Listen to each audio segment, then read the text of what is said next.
Good morning. Good morning, Reagan. How are you? Doing well, and you? How was your holiday? It's pretty chill. I had one day off yesterday. We're back at it then, huh? Very good. Okay. Patrick, good Good. morning. Good morning. Hmm. Yeah. Actually, I was like, oh, there's not actually. Oh, it's taking people a bit to show up. Oh, then again, it is. It's not even 11 yet. That makes sense. Yeah, we got 3 minutes. Hi, Elizabeth. Actually, my question for the day is, what is the common emotional and I guess chemical reaction with someone getting rejected? Is there a reason this is being asked? Totally no reason at all. Totally not. Do you need a hug? I need more hugs than you could probably provide. I don't know. She sounds like a good hugger giver. Yeah. I love hugs. Same here. There are dozens of no, I'm very much a fan of physical affection. Yeah. Uh-huh. So yes, hey, you said I would start off every class. Interestingly, I think that's a very interesting way to start. Yeah, it makes sense. I have another psychology question too. I'm not sure if this counts Yeah. as psychology or not. Ever since I was little, I had this bad habit of biting my nails, but a few months back, I just looked down and realized I had bitten my nails in 4 months, and I still haven't ever since. Is there a reason for that? I'm trying to figure out what made me finally stop. Uh, well, there is something you can do, uh, and it's an aversion therapy. So, what don't you like? What do you absolutely hate the taste of? Um, hmm. Hold on, let me think about this. I mean, Salt and do you, vinegar. I hate like the chips. I can't stand salt and vinegar chips. okay.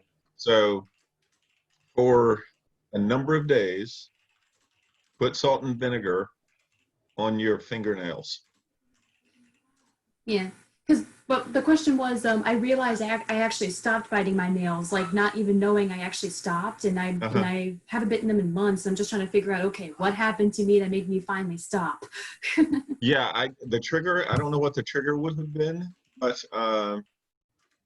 something, that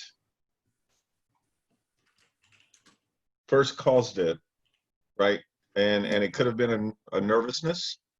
Uh, so as a result of having decreased the nervousness, gained more confidence, gotten involved in something, like since you're twirling that pencil, probably drums, uh, will give you something that redirects your thinking. The aversion techniques are for people who still do it. Uh, if you put on a uh, a substance that you're have an aversion to, then if you do it enough, the brain will then associate that with that drug, and so it'll stop you from doing that particular action. Thank you. Yeah, yeah. I'd have to, in order to figure out why you stopped, we'd have to figure out why you started. Age 4. Oh, okay, okay, all right. Now, this is definitely, I'm just messing with you, but did you have a bad childhood? I plead the fifth. I plead the fifth. All right, I drink the fifth. What's the fifth? The Fifth Um, Amendment, the right Oh. to not self-incriminate.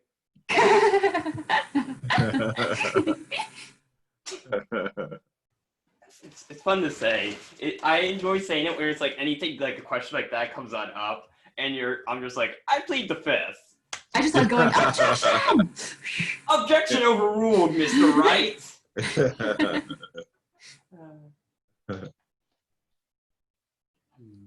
Phoenix Wright is an interesting game. See,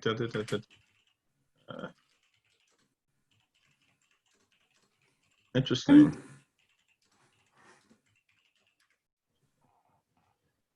We're at 11, so let's get this party started. Well, we got a lot of people that aren't here yet. Oh, well, you're on time, so you should be treated with respect for being on time. So we will begin. Yes, Reagan. Oh, that was just me going, yay! Yeah. All right. So where were we? I don't have my notes in front of me where we left off. Frontal lobes and parietal lobes. That's what my Oh, notes okay. say. Varietal. Yep. That's it. Right. Thank you. Yep. Cool. Okay. So let me bring that up, and that's where we will start and get this party started quickly.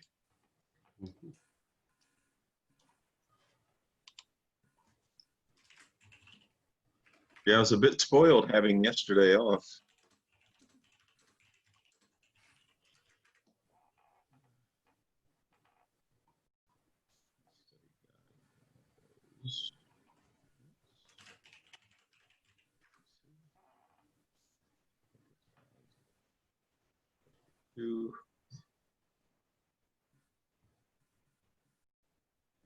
All right, let me share this with you guys, and we will begin.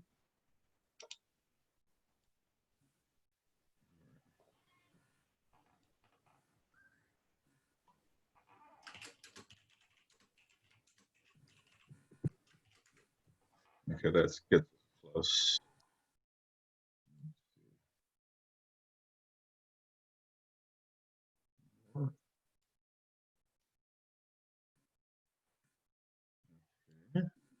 And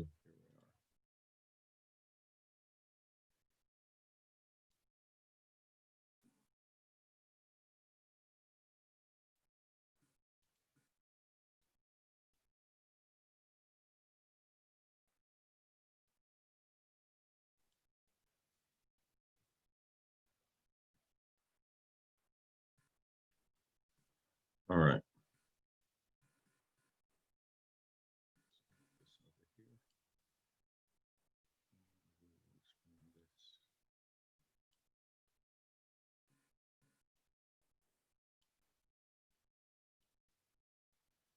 Okay, so we finished with the occipital, temporal, parietal, and the frontal lobes. So we will now move into, and this is just a good visual. It's not something that you need to remember, but I just find it fascinating that someone had the insight to recognize that every area of your body actually responds or is attached to a particular area of the brain.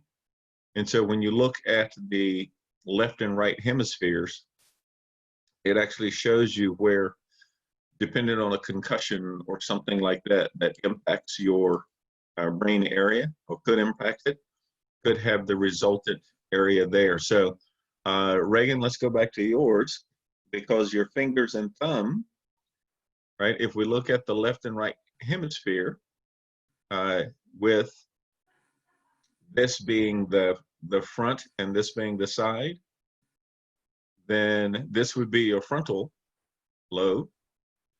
This would be more of the temporal and parietal lobe. And then, of course, the occipital lobe. So maybe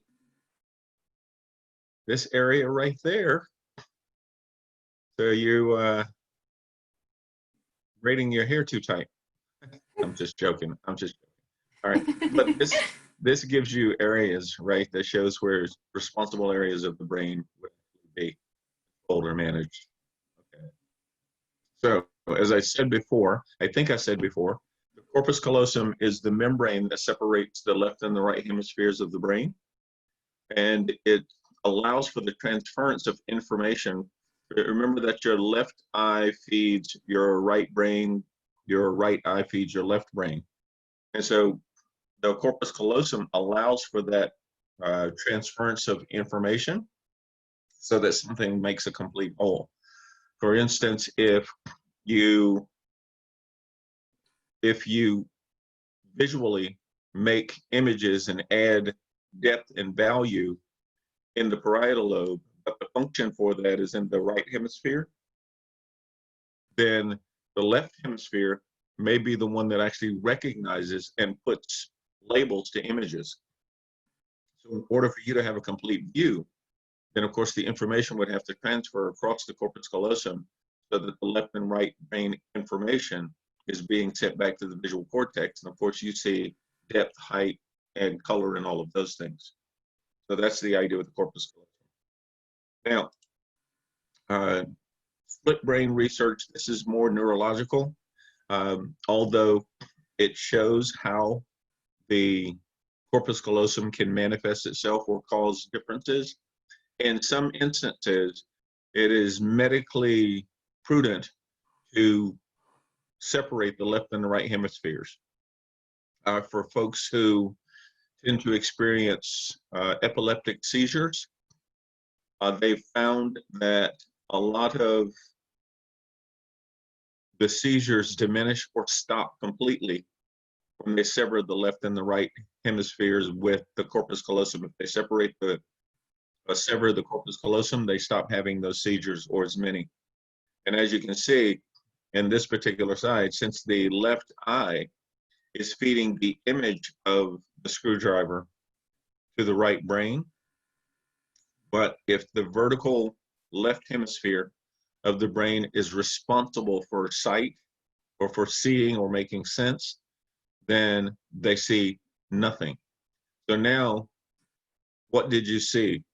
Right, so they didn't see anything over here.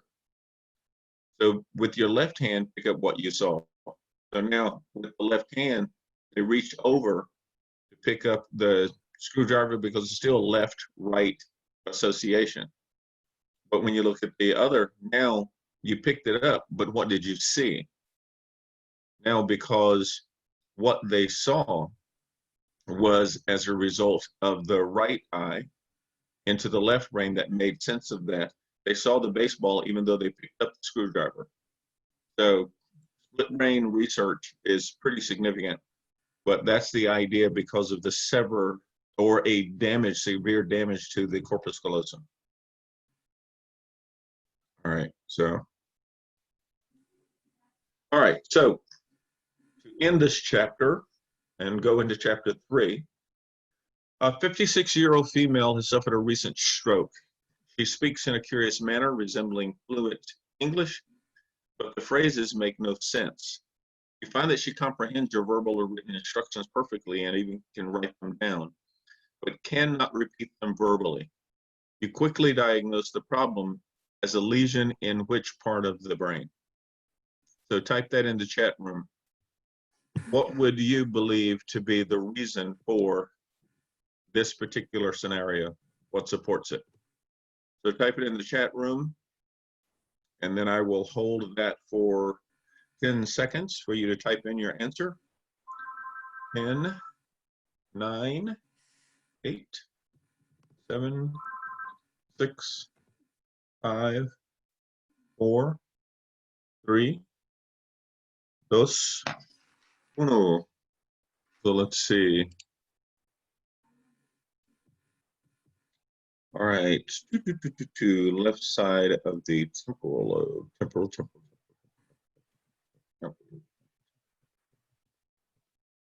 Okay, all right, so, ooh, okay.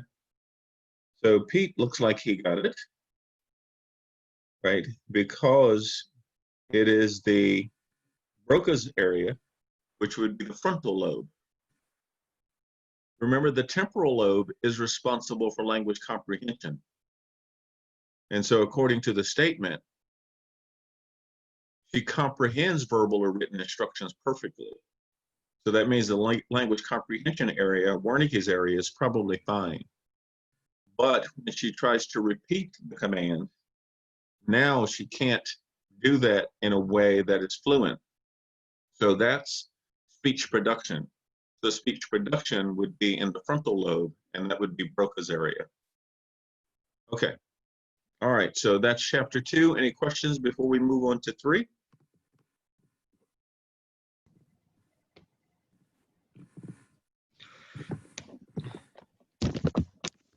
No? Okay. So chapter 3. And remind me, does anyone have, no, I can do it very quickly. sometimes I take certain chapters out, but I don't know if this is one that I took out. I'm just going to look up the syllabus very quickly to make sure that this is one that I kept in. Okay, I did. All right. So I'm going to share chapter 3 and we will start 3. 3 is not a huge chapter, but it has some interesting pieces to it. Because now we're talking about stress. Not unlike we talked about the amygdala and those kind of things, but now we're going to talk about stress and psychology and health psychology. Starting with this, stress, and we're going to look at 7 different ways that stress gets manifested or the cause of stress. And so as we look at this, stress has 2 properties. It's either good or it's bad. And so stress can actually cause a good outcome as well as cause a bad outcome. So stress is the interpretation of specific events, so triggers, stressors, stimuli that we pose or we analyze as a threat or a challenge. Because even the base response to things are generally toward existence. So if the mind or the body presupposes that something is threatening or challenging, then it tends to reflect or create a level of stress. So the physical and psychological reaction to stress, known as the stress response.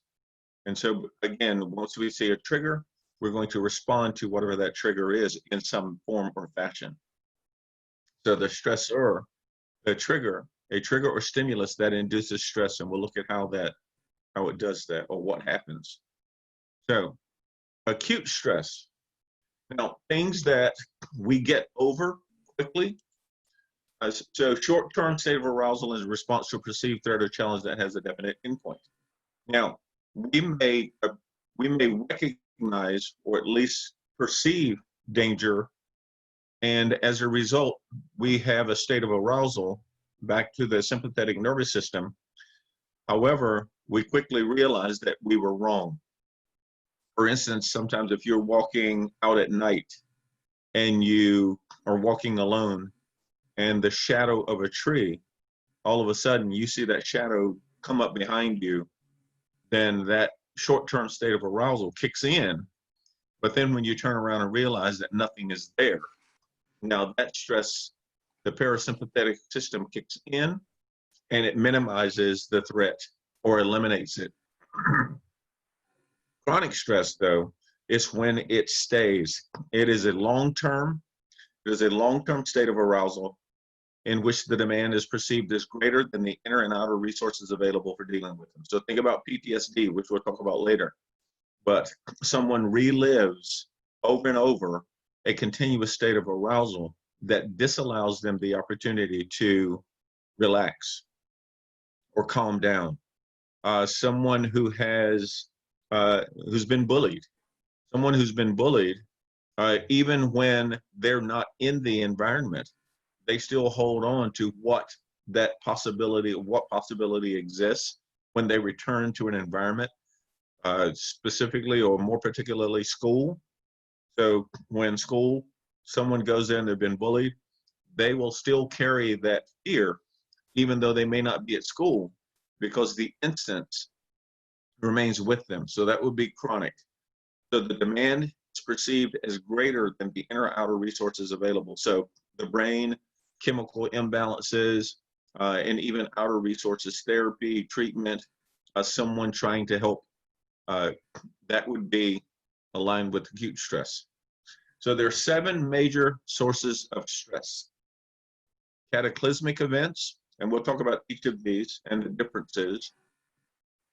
Frustration, hassles, conflict, life changes, acute chronic stressors that we just talked about, so we won't need to cover that one again, and job stressors. So let's look at the first, life changes, right? So think about it. Some of you have migrated from high school into college. In high school, the principal, teachers, counselors, everybody sort of looked out for you. And in some instances became your scheduler, your alarm clock, and all of those things. But now going to college, if you don't show up on time, it's on you. If you don't do your homework, it's on you. Uh, there is no truant officer, so if you don't show up for class, nobody's going to come looking for you, right? So even that can be a stressor, because now you are serving as an independent and with the responsibilities of being independent. For some, you've traveled from other countries and have relocated to the United States, and or some of you maybe have gone to other countries and realized that the culture, the environment, social structure is significantly different.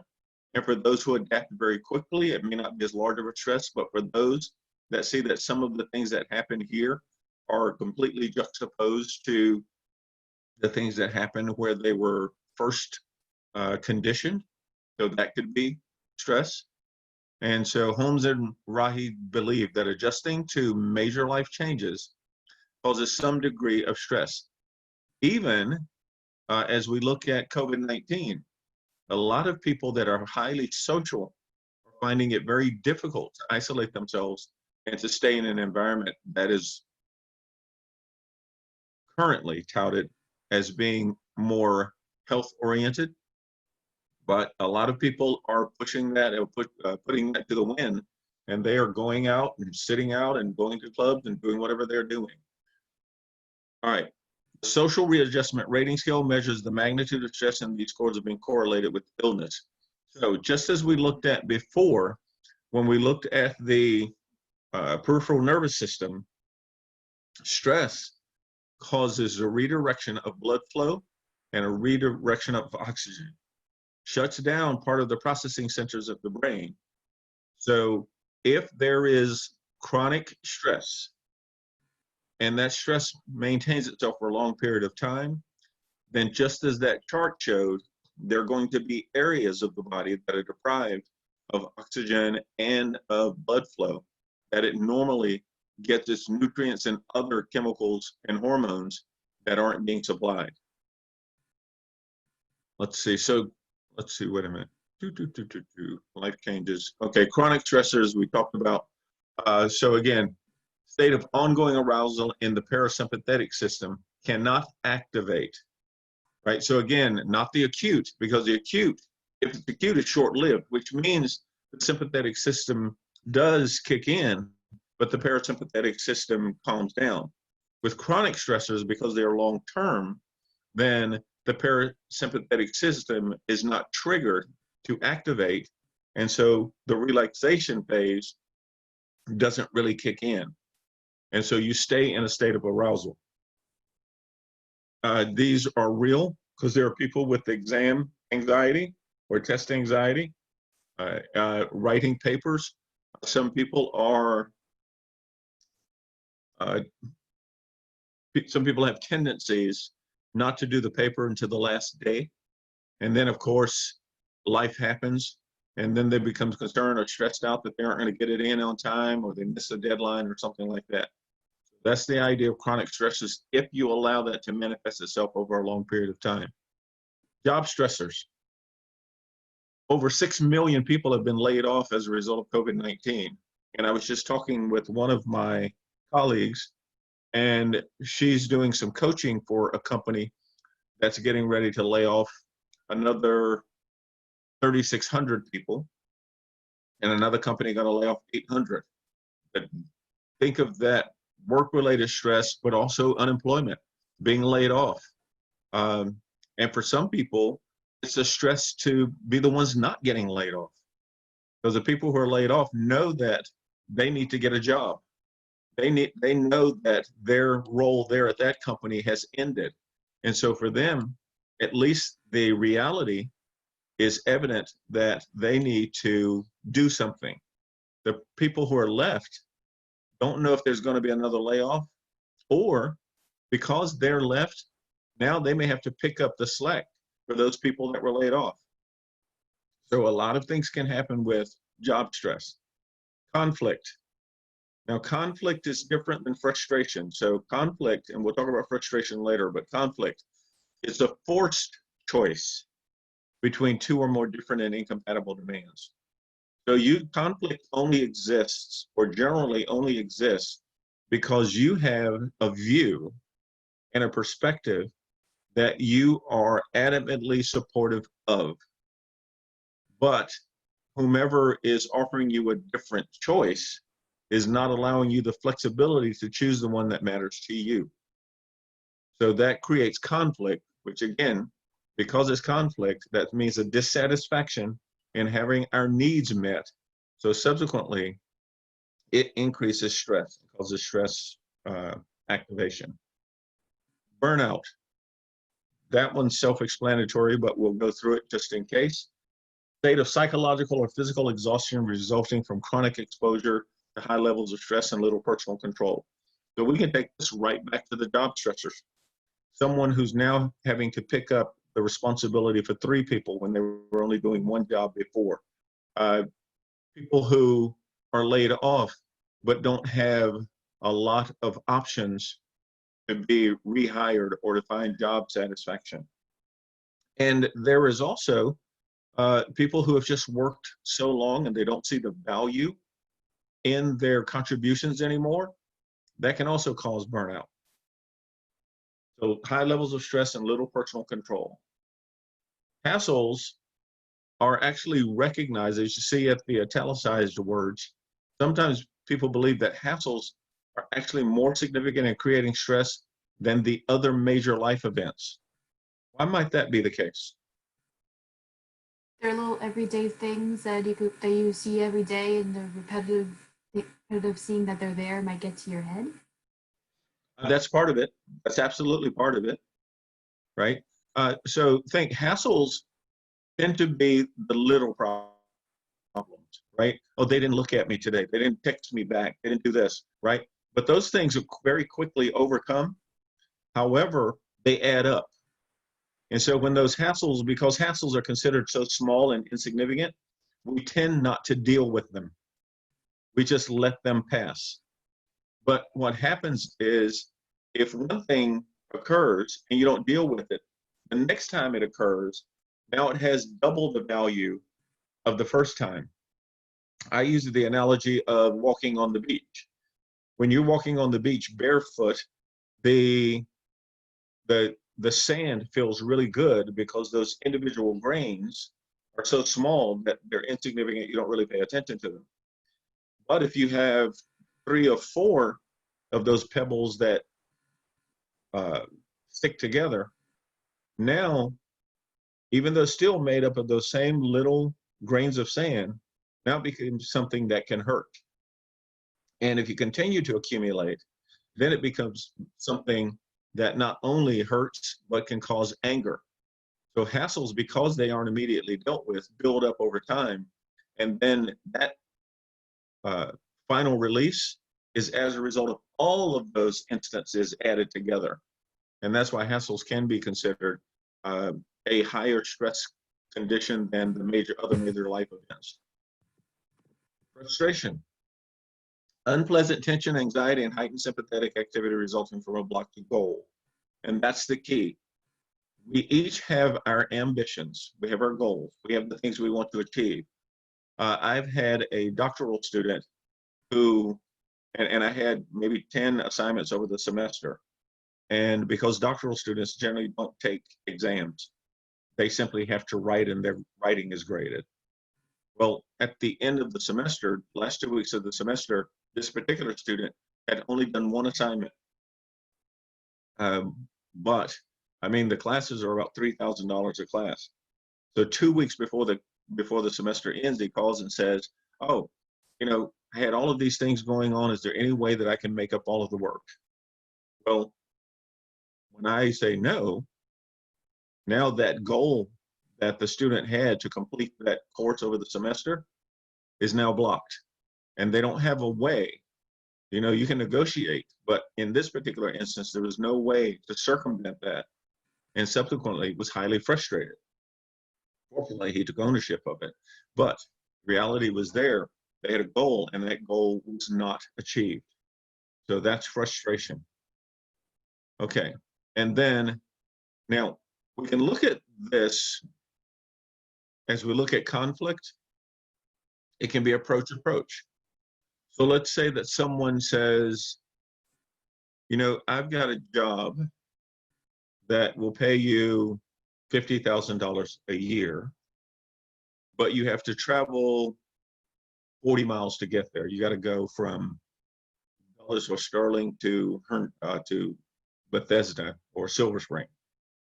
And then someone who's offers another job that says, oh, well, you can stay in Sterling, but it only pays 40,000. Right? So the offset in gas and travel and time, both of those are equally satisfying. So that would be an approach. So both conditions are approachable because they're both satisfying. With an approach avoidance, there may not be the same. So in one instance, let's say again, Silver Spring for $50,000, but for 60,000, 10,000 more, you have to drive to, where is it? Let me pick Baltimore, right? So now dealing with the traffic, with the time, with the elements, for simply $10,000 more is something that you probably would avoid because it's not significant enough to offset the positive. And then, of course, you may have two that you want to avoid because neither satisfies, and they're equally satisfying, that now for $15,000, you've been laid off, but for $15,000, you got a job in Bethesda. Or you can stay where you are and simply get an hourly rate that really doesn't cover the rent. Now, to add to that one, because some of you, if you're currently working, you go to work every day, but wish every day that you could find another job and not have to go. Right? So even having it does not necessarily mean it's satisfying. So it's still about need satisfaction. Cataclysmic events are just like that. Suddenly and generally affect many people simultaneously. COVID-19, right? No one anticipated, or very few people anticipated, that pandemic. Someone who, if you live in California, earthquakes. Earthquakes are unexpected. In Florida, hurricanes. In Arkansas and those places, tornadoes. Right? So stressful occurrences that occur suddenly and generally affect many people simultaneously is a cataclysmic event. And then, of course, as I shared before, a culturative stress is simply moving to a new culture, as simple as going from high school to college, as simple as going from another country to another country, and seeing the difference in manifesting itself. And for some folks, it creates depression, high stress levels, because they're shocked and not comfortable in the new environment. And until it is overcome, they really do go into a state of cultural shock. Don't know how to fit in, don't know where they fit in, and don't know how to navigate through the new system.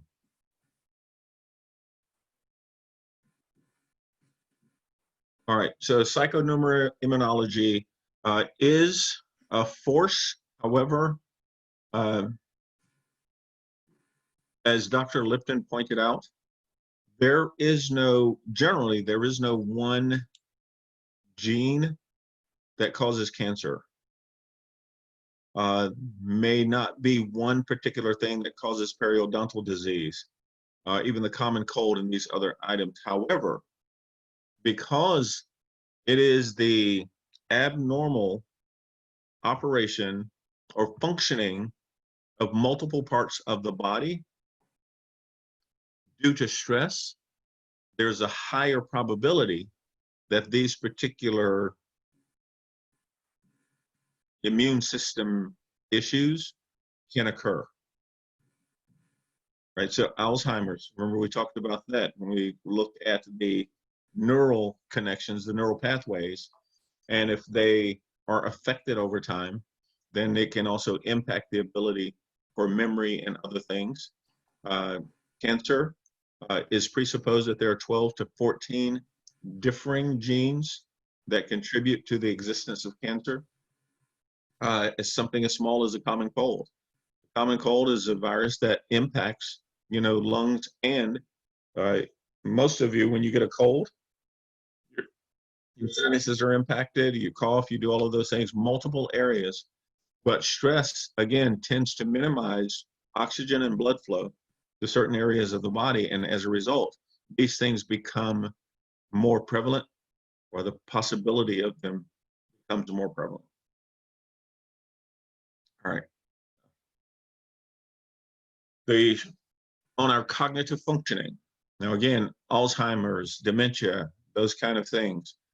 Short-term stress can prevent the retrieval of existing memories, as well as the laying down of new memories and general information processing. So who remembers which area of the brain is responsible for, or partially responsible for, the retrieval of new memories or existing memories and creating new memories? I have it. Is it the? Excuse me, sorry, my throat. That's okay. Is it the is it the oh my gosh. I just had it. I'm sorry. Okay. The frontal lobe? Or Look at the screen. oh, I think it's the hippocampus. Yes. But the hippocampus, that's okay, because the hippocampus is in the temporal lobe. Mm-hmm. So the temporal lobe, so someone who has a concussion or is involved in an accident or something that affects the temporal lobe, then there is the possibility that it could impact the hippocampus, which means it is more difficult to recall existing memories, and just as difficult to create new memories. So people who are in car accidents, people who have a lot of concussions, right? Several athletes, professional athletes, who of course are in contact sports, tend to have a lot of issues around not only the temporal lobe, but also in the frontal lobe, right? Because usually the contacts are head to head, but that's where that happens. So short term probably impacts the hippocampus. Long term, prolonged stress can permanently damage the hippocampus. So once damaged, it cannot provide proper feedback to the hypothalamus. Hypothalamus is responsible for hormone production. And so now cortisol continues to be secreted, and a vicious cycle can develop. So cortisol is only supposed to be released during stress conditions. And Patrick, that's the answer to your question before we started today? Yeah.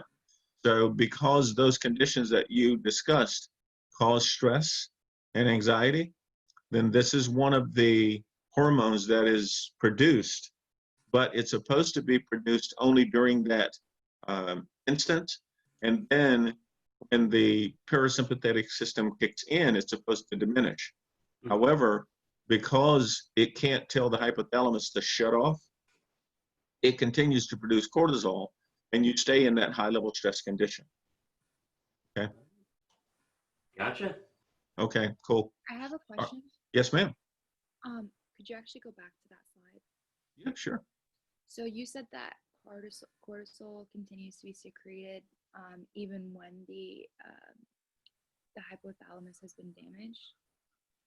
No, not the hypothalamus. The hypothalamus functions improperly because of the hippocampus being damaged. Oh, okay. Yeah. So the hypothalamus, because it's responsible for hormone production, remember the endocrine system? The endocrine system was responsible for hormone production, but the hypothalamus is responsible for cortisol. So when you're in a high stress condition, the hypothalamus produces cortisol hormones, and it assists in that stress condition. But that's the sympathetic nervous system. When that stress condition has been diminished, parasympathetic system allows you to calm down, and cortisol is no longer produced it goes back to a natural state of production, But if the hippocampus is damaged permanently, then the signal that it would send to the hypothalamus to shut down once the stress condition is gone is not getting that signal. So now cortisol stays, which keeps you generally in a state of stress or anxiety. Okay, thank you. You're welcome. So this is what I was saying before, that stress can be good or stress can be bad. Good stress is called eustress. So pleasant, desirable stress that arouses us to persevere and accomplish challenging goals. When you have seen, if you have ever watched a track meet, or you've ever watched a football game or a basketball game, in football, if somebody is the kickoff returner or punt returner, I mean, they have a lot of stress, but it's stress that activates their muscles. And they end up running faster or hitting harder or doing whatever they're going to do than they would normally do. In track, when someone is waiting for the gun to sound, 3, 2, 1. So that stress actually is used to create energy so that they can perform more effectively and more efficiently. So that would be eustress. Distress is the opposite. Unpleasant, undesirable stress caused by aversive conditions, and anything that we have an aversion to is simply something that we dislike and that we try to avoid. And of course, if it is chronic, meaning that it's something that continuously occurs, then it increases the undesirable stress conditions. So eustress can be used as good or represents good stress, distress, the bad. So ulcers, people who worry a lot tend to be highly susceptible to the creation of ulcers. The lesions in the lining of the stomach, esophagus, or small intestine. So again, stress decreases the functioning of the digestive system. So if you have chronic stress, then that means that for long periods of time, the digestive system is not being provided the chemicals, the hormones, the functioning blood flow, oxygen that it needs. And subsequently, it is much easier then for lesions to be the result of that abnormal functioning. Chronic pain, of course, if you have pain that is recurrent over a period of 6 months or longer. If it's less than that and goes away periodically, then it would be acute pain. All right, so stress, of course, can increase pain because the areas that are supposed to get hormones and oxygen and all of those things to repair itself don't happen as well. People who are in chronic stress conditions tend not to sleep as well. And remember that sleep is one of the areas that allows our body to repair itself while we're asleep. So stress in any distress form is absolutely bad. So as I said before, cancer is caused by interaction of environment and genetic predispositions. So it is not a function of a single gene. It is a combination of things, but because stress suppresses the immune system, now those areas of the body that would normally be repaired or would fight off disease and viruses and germs doesn't. And subsequently, those multiple areas create a link, and that link could lead to the onset of a cancerous outcome. Now, stress doesn't cause cancer, right? What happens, stress causes the foundations of what leads to cancer. And positive attitudes fight off cancer. Now, I disagree partially with this, and here's the reason why. In some instances, the positive nature of thinking allows us or sort of forces us to change our behavior and change the way that we manage our lives. We stop doing certain things because of this negative condition. And there have been instances when people who have done Tai Chi or yoga or meditation have been able to literally rid their body of the cancerous cells. So positive attitude, just saying it, I agree with, but a positive attitude does change the nature of our hormonal production. And so instead of getting cortisol, we're getting the happiness drug, serotonin, and then of course the body responds in that way. Stress does contribute to heart disease. Because again, if I have, think of it this way. When you, again, using a water hose, the water hose has a natural flow of water. When you turn on the faucet, a natural flow of water. But if you take your thumb and put it at the end of the output of the water hose, now where the water would have just run against something, you can literally clean walls, right? Because of the additional pressure. Well, stress significantly increases the pressure within the heart walls and within your arteries. If you haven't heard of it before or seen it, because stress is such a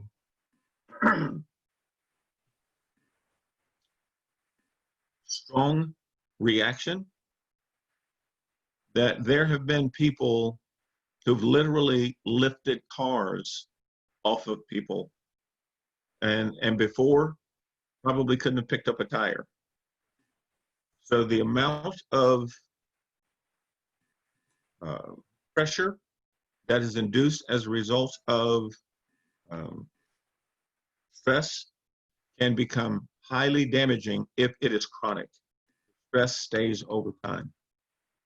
I did some work with a group in the Air Force for jets, and this will give you an idea of how it can contribute to heart disease. And anyone who has flown, it uses pneumatic systems, hydraulic systems. But you figure a plane is landing at 200, 250 miles per hour. And the tires come down from the back. So the pressure coming against the plane is actually fighting the lowering of the tires. So, but those tires still come down and lock. Well, there's 4,000 pounds per square inch with that hydraulic fluid that allows that amount of pressure to still push those tires down. Well, if you have a pinhole punch in one of those tubes that holds that hydraulic fluid, a pinhole punch can literally shoot a hole through your body. But think of chronic stress, the pressure that is induced maintains itself as a chronic condition, then your heart is being pressured to overwork at least 10 times more than it normally would. That is released as a fuel in response to stress, but if not used for fight or flight, if you don't allow it to manifest itself, it then adheres to the walls of the arteries and now blockages. And with blockage, you can have heart attacks and other things as a result of that. PTSD. Now, put in the chat, which area of the peripheral or central nervous system is responsible for PTSD? 12, 11, 10, 9, 8, 7, 6, 5, 4, 3, 2, 1.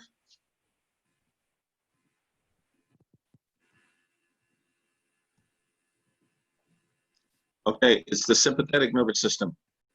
The sympathetic nervous system is responsible for reacting to stress conditions and high stress conditions, any stress condition where it's threatening or challenging. So PTSD then would also, within the sympathetic nervous system, activate which particular function?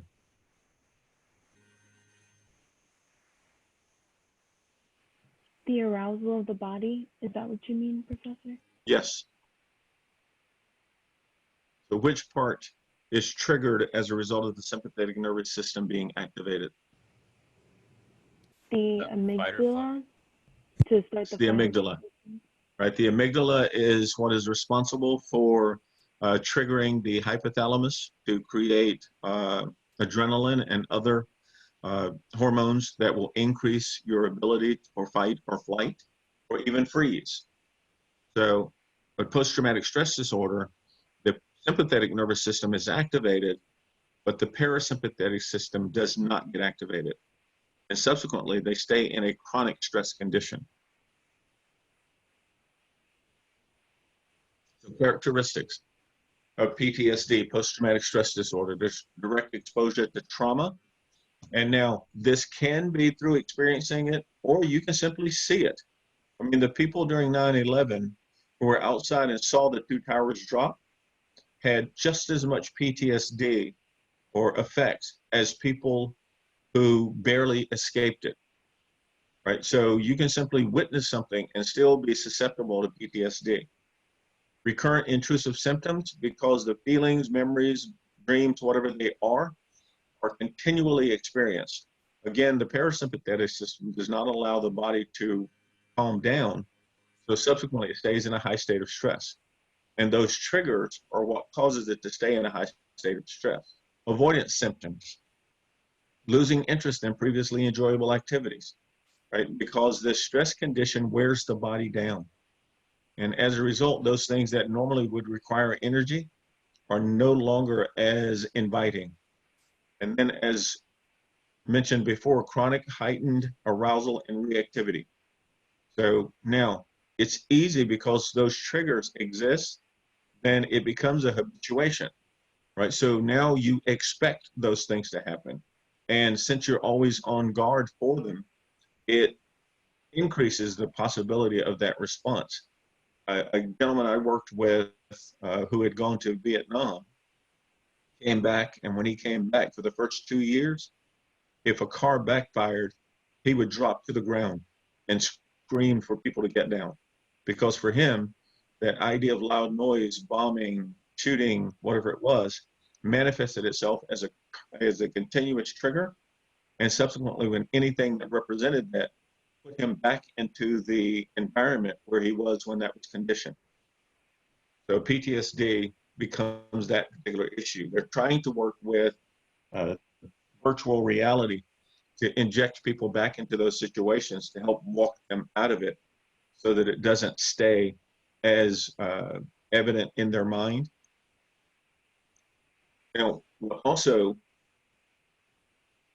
whether it's PTSD or any, even acute or chronic stress, recognize your feelings about the situation and talk to others.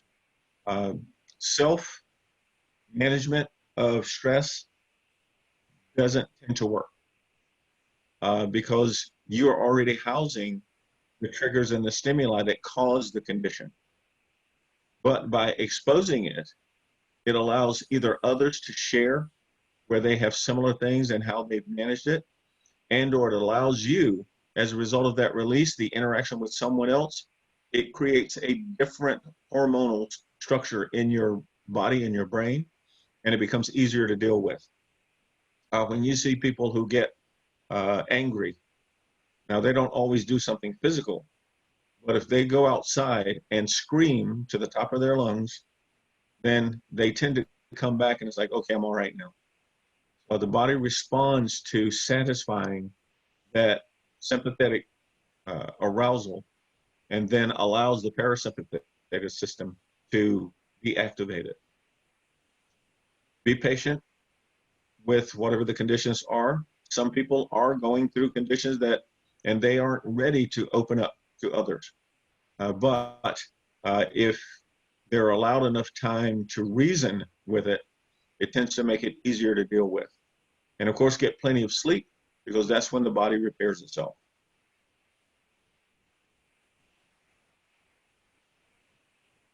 So 2 types of coping mechanisms. One, problem-focused coping. The strategies we we use to deal directly with the stressor to eventually decrease or eliminate it. All right, so let's say that someone bumps into you and you said, well, I can do a couple of things. I could be physical, and start that, or I can simply address it. So the problem now exists, and just like with hassles, if I don't address it, then over time it manifests itself. So now the next person who does something like that, because you've added on, now you may respond in a completely different way. And that could or may not be positive. Emotion-focused coping is how we deal with it with the help of our limbic system, and the limbic system being responsible for our emotions. So let's say that someone bumped into you, and instead of dealing with the problem directly, you indirectly identify why it could have happened. Well, there's a lot of people here. It's natural that I'm going to get bumped into, or what does it matter? I'm not hurt, so I'll just move on. So the emotional impact of a stressful situation. Now, Freud, again, uses a strategy which the ego gets applied. And if you remember, the ego is our rational part of our personality. There was the id, ego, and superego. So the ego is used to rationalize what happened and then determine the good or bad outcome that would best suit that particular condition. Most of you are probably too young to remember the first Terminator movie with Arnold Schwarzenegger, but a scene in the movie which shows problem-focused coping. Arnold had been shot in the face. Of course, he was a robot, but he goes shot in the face, and he goes into a motel room to repair himself.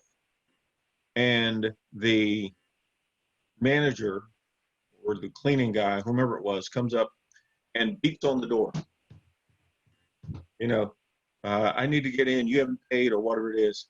And so Arnold, using his robot brain, comes up with 7 responses. And then he analyzes the percentage of success for either of those 7. Now, of course, we do that. We just don't do it as prescriptively. But whenever you're in a situation, you always think about how you want to respond. I mean, if you're 5'2" and 120 pounds, and somebody 7'2" bumps into you, you're probably going to say, you know what, my fault. Don't worry about it. Keep walking. But if you're both 7'2" and both 280 pounds or 300 pounds, now we got it. Now we got to man up, as Andres is doing. We got to man up to show who's boss, right? So we all do that, use that scenario to determine how we're going to deal with something. And then if we leverage the ego, as Freud says, we rationalize the probability of success based on the choice we make.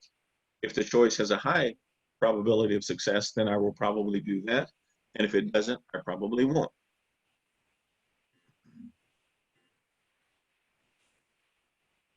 So let's look at this as a scenario. You are, let me see, before we go, oh, you know what, I won't pick one yet. Let me get a volunteer. Who's going to be my volunteer? I will. Okay, so let's see. Let's do number 3. The department chairman has just told you that in 3 hours, you're to make your first major presentation to the faculty to ask for continued funding for your department. So would you use emotion-focused strategy, a problem-focused strategy, or would you attempt to leverage both? I'd probably try to do both because that's just me. Okay, how would you do that? How would you apply that? What would be an example? Well, since I like making presentations, I'll try to think, okay, this is a positive thing that's going on, so Well, it may be positive, right? You don't have the you don't have the presentation yet, and you got 3 hours to make the first major presentation. So you were just told. Oh, then Yeah, you were just told that you got to do this. I'd be very stressed out because no one told me before, and now I just get it and only have 3 hours. That's Yeah, not fair. So I'll just yeah, but yeah, fair is not a choice though. I'm your department head, and you got to do this presentation. okay, Yeah. then I'll just get right to it and try to problem solve it. Mostly use the Okay. problem focus. So, give me an example of how you would use a problem-focused strategy. Well, I would not try to get my emotions involved, so I would just try to think on. Okay, let me think about this first. All right. Can I? Yes. Yeah. So, I mean, if I had 3 hours left to make a presentation and I'd have to include emotion and problem, You don't have to. I was asking which would you use, or would you use both? I'd probably use both because with emotion, you kind of have to think about like the way people feel about not continuing the funding of the department, and then a problem strategy would probably be um, like a good way to put the presentation together. I don't know. Mhm.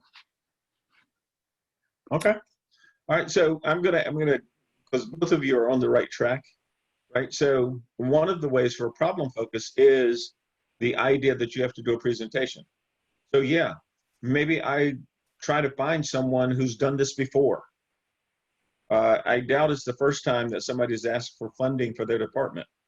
So from a problem-focused strategy, I need a presentation. Maybe someone has one. So I find out that one, and then I adopt or adapt and modify that presentation to fit with what I'm going to do. Emotion focused is, Elizabeth, you said this, you said that that would really stress you out, right? So, but stress disallows you the ability to think rationally. And so if I'm in a high stress state, then emotion may be, you know what, don't worry about it. You'll work this out, calm down, count to 10, do some yoga, do whatever you're going to do, but decrease the anxiety by using techniques that will allow you to emotionally relax. Even going to get affirmations from somebody. Have you ever done this before? Yeah, don't worry about it. Put 2 or 3 slides together. That's all they're looking for. And so 3 hours, you got plenty of time. Now with an affirmation, it may also cause me to calm down. So notice I can use either. If I don't get stressed out emotionally, then I may only use a problem-based strategy, which is to get to work on the presentation. If I do stress out, then I need an emotional focused strategy. But that's the idea. Okay?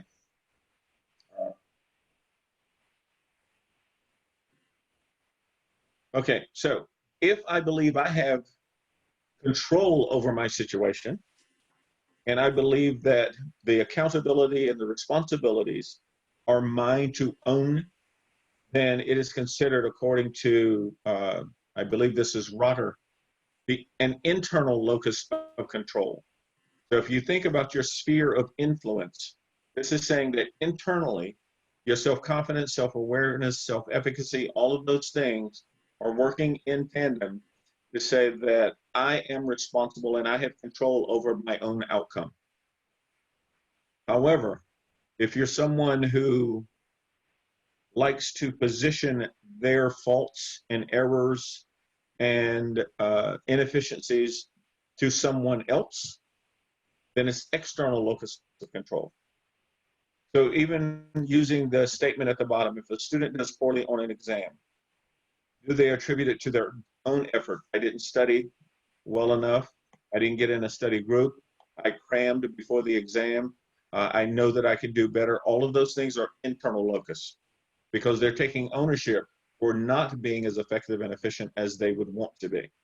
However, someone who says, oh, I don't remember that question being in anything we covered in the class. the PowerPoints. I didn't have the PowerPoints. I didn't get the notes. The videos weren't open in time for me. The professor is too hard. So all of those things you notice are externally projected. And so there's an assumption by some that would say, you know what? I don't have control over my life or what my goals are. Everybody else influences me. That would be an external locus of control. If, as we look at stress and those stimuli or triggers that cause stress, a positive affect, anyone, well, actually type it in. No, don't type it in. Anyone want to respond? What is the difference between affect and effect? Is affect when it happens first and affects what happens afterwards? Actually, yes. Oh, thank Right. God. but I'll put it in a different form. Affect is the verb, effect is the noun. So the noun, what happens, tends to be the effect. What impacts the outcome is the affect. Right? So the verb, what causes or impacts something, is the affect. So if you look at this, the experience or expression of positive feelings, the affect. So what causes, what impacts and causes positive feelings, positive emotions? Happiness, joy, enthusiasm, contentment. So if you set up your environment that the things that you are involved in or associated with have a positive outlook, then you tend to influence the hormones that are associated with happiness and joy. If you look at the negative effect, then your body tends to manifest itself into things that cause sadness or depression. So optimism versus pessimism. Optimism, a tendency to expect the best and to see the best in all things.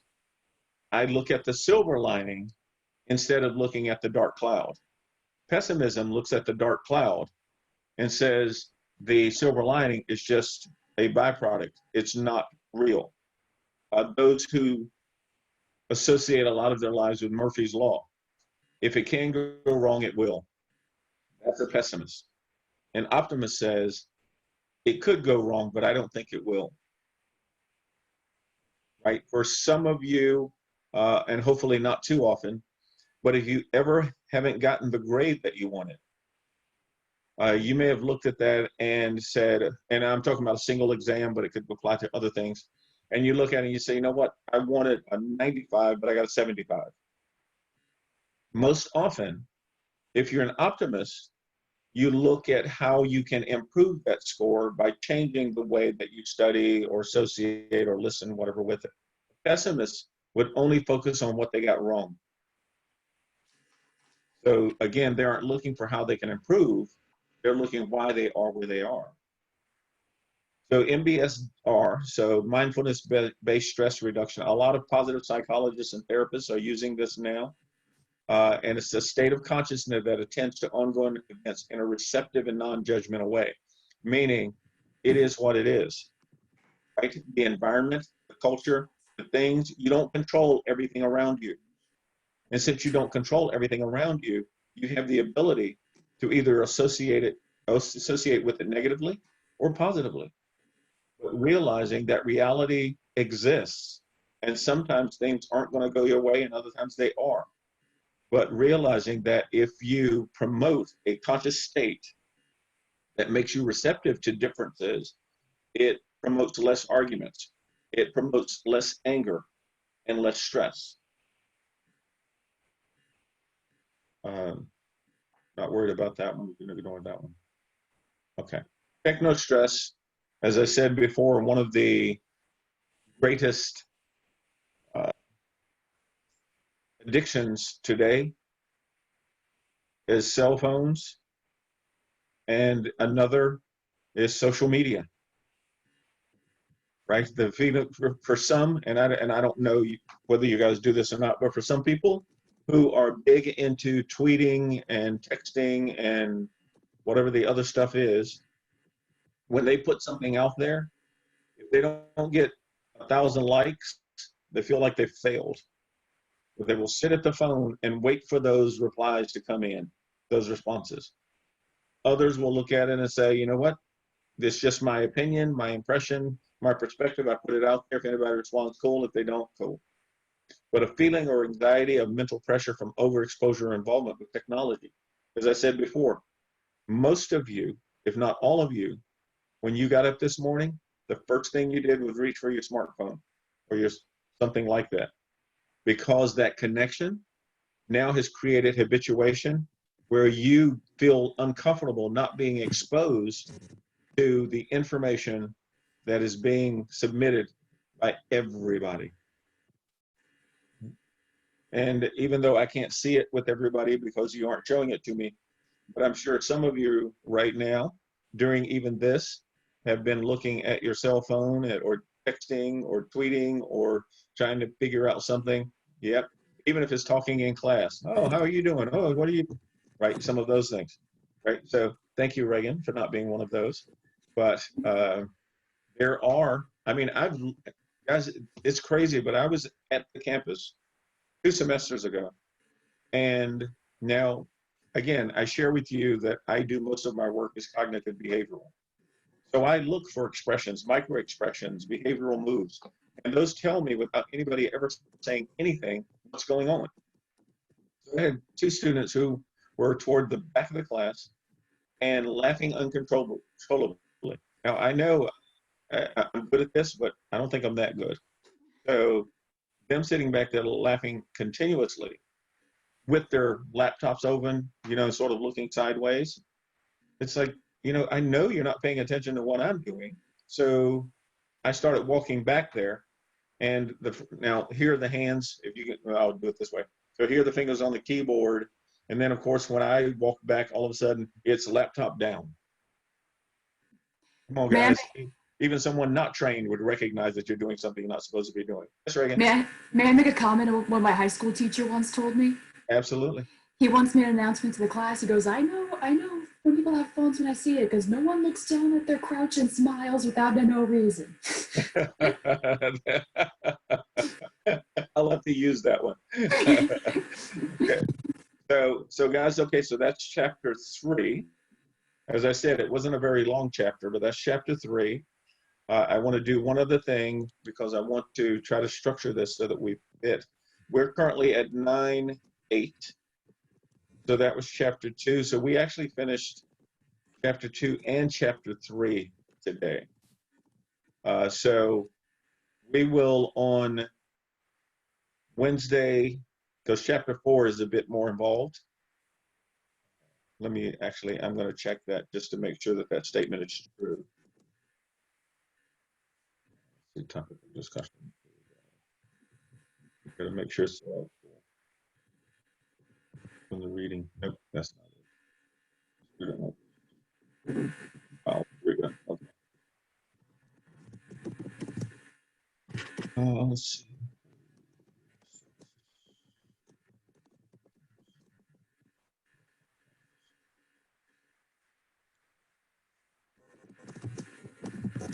Yeah, chapter 4 is sensation and perception, so that's a longer chapter.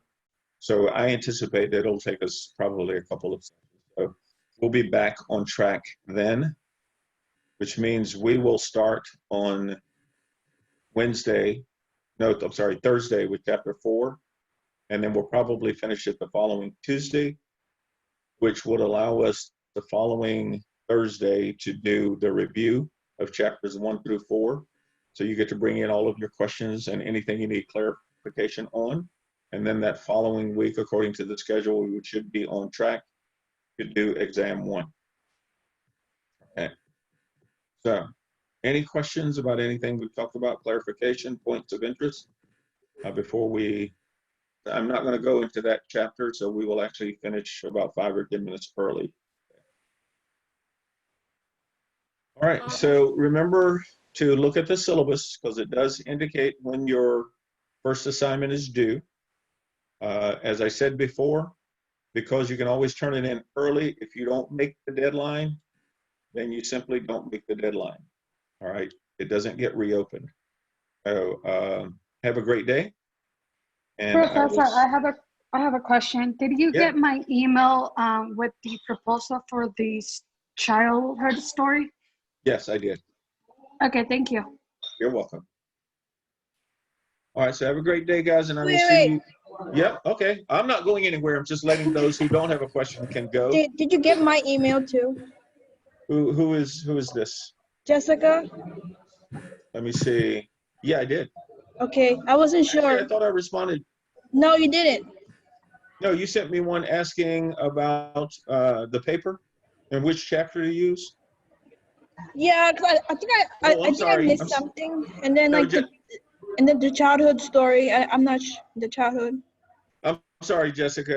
I got the wrong Jessica. So I've got Jessica Rivera, and so let me look to see very quickly if I got you.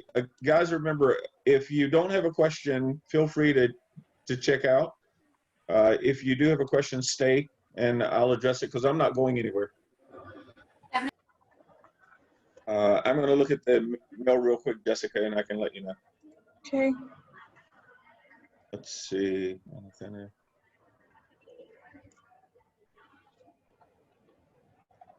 Do you remember when you sent it, Jessica? Because I'm not seeing it right now. I think last week or something. Oh, I got it. I got it right Yeah. here. Childhood story. Let me see. Let me look at it. And we can go. Oh yeah, that's fine. And Yeah. I do have the other document that you sent. Yeah, because I think I missed something in the PowerPoint. So because I've been studying for the exam. So. Yeah, the chapter 1 PowerPoint is under files on Canvas. Okay. Yeah, so you can always download it there. Okay. Yeah, so all of the PowerPoints for the entire semester are there on Canvas under files. Okay. Yep, so you can print any of them out anytime you want there. Okay. Thank you. That's all I need. Okay, take care. Thank you. Professor, Yes, I'm still here. did you get my email for my childhood story? Okay, since I don't see your picture, I don't know who this is. Shabnam? Oh, okay, hold on. When did you send it, Shabnam? I thought I did, but yeah, because I thought I put your name in my spreadsheet, but when do you remember when you sent it? Last week. Okay, then it should be down here then. Hold on. Because most of these I already, yeah, if your name isn't highlighted when I scroll down, then that means that I got it and I already put it in. Oh yeah. Let's see, here you are. Oh yeah, yours, I'm sorry, I thought I responded and said that was fine. Okay. Okay. Yeah. Thank Yeah. you. Uh-huh. Thank you. Okay. Professor? I was wondering if you got my email. I sent it on Sunday night. Okay, then you'd be closer to the top. Hold on, Christina, I'll go through that and look at it.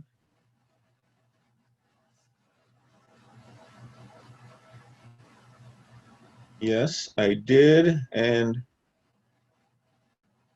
oh, see, and I didn't. Let's see. I like number 1. Okay. Yeah, I like number 1. Let's do that one. Thank you. Okay, cool. All right. Okay, Elizabeth, Patrick. I have a question. So for the childhood story, what chapters are we supposed to use? I think 1 through 4. Okay. Yeah, Thank you. 1 through 4, because I only want you to use right now the theories and principles that we've talked about. Mm. Yeah, so the next, oh, wait a minute. You guys are doing what? You're only doing 2 assignments, right? Yeah. Okay, with 2 assignments, your first one is 1 through 6. Or 1 through 5, sorry, 1 through 5. Yeah, 1 through 5. Yep, 1 through 5. You can use any of the theories in any of those chapters. Okay, cool. Yep. Bye. Bye-bye, have a good day. So how will we like start off for our childhood story. This is Sean, like asking you a question. No, I see it, but I don't understand the question. How do you start out? What do you mean? Like, do you like use the theories or chapters to describe our the character from our childhood story? Yeah, effectively, what you're doing is you're offering a view, right, of the childhood story. So what theories or principles support how you view that story that is now different as an adult, right? So like using Red Riding Hood, there are a lot of things there that don't fit now as an adult, but as a child, everything worked, right? The axe guy cutting the wolf open and people jumping out and being alive, right? That's so not logically possible. Right, but a child looks at that and says, "Oh, yay, they're still alive." But as an adult, we know that that's not logically or physically possible. So now using that as a premise, if you say this is the problem with the story, or this is how I would view it as an adult, and these particular theories or principles now support my view. So that's what you're doing. Did that help? Kind of, yeah. Okay. Hold on a minute. Don't go anywhere. Hold on a minute. Let's see.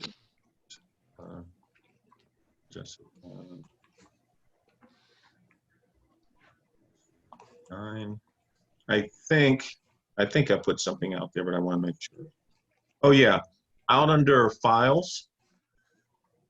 Yeah. Out under the files section, there's a sample paper. Okay. Okay, so you can read that, and that should give you some ideas. What's your YouTube page? Is it like on the on a file for a YouTube? Let me see. I can tell you what it is. Hold on, because I can open it. Mine is, upload video.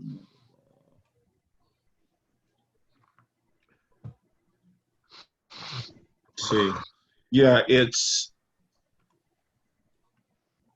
actually Dennis. My channel, let me see, let me copy this and I'll put it in the chat. Okay. Yeah.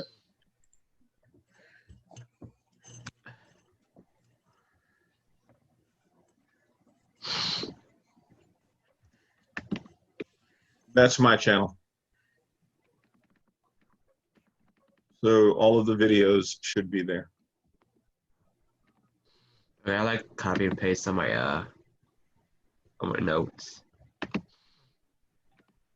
The notes, the notes would be under the Zoom output.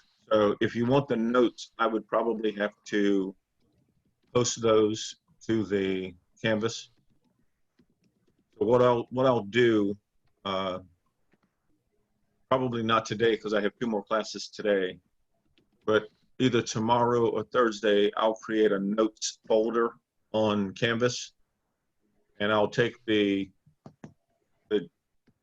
videos that we have so far, and I'll put the notes pages out there for you to access. I can see the videos now. Okay, cool. Okay. All right, good. Hey, right. Have a great day. Thank you. You too. Take care. Yep. Parker?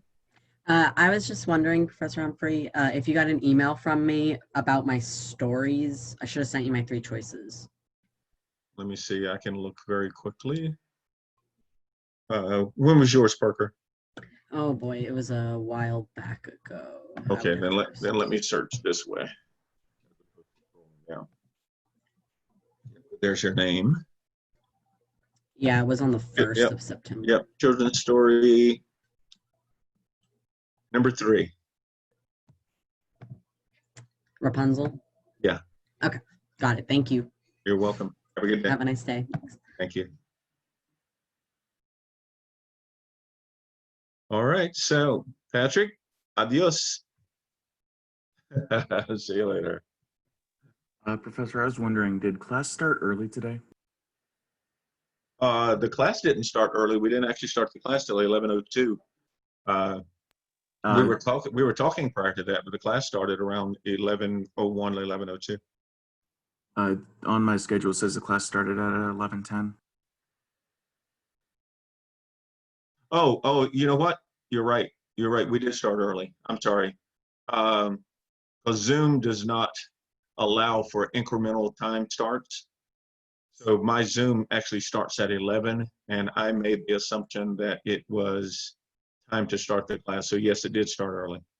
Okay, but I was just worried that I didn't No, you're okay. see a message. But I'll still post the video, so you'll. And we didn't talk about much at the beginning. I think we started the conversation of the class around 11:02, so it should only be 6 or 7 minutes of anything that you may not have heard. All right, thank you very much. Hope you You're have a wonderful welcome. day.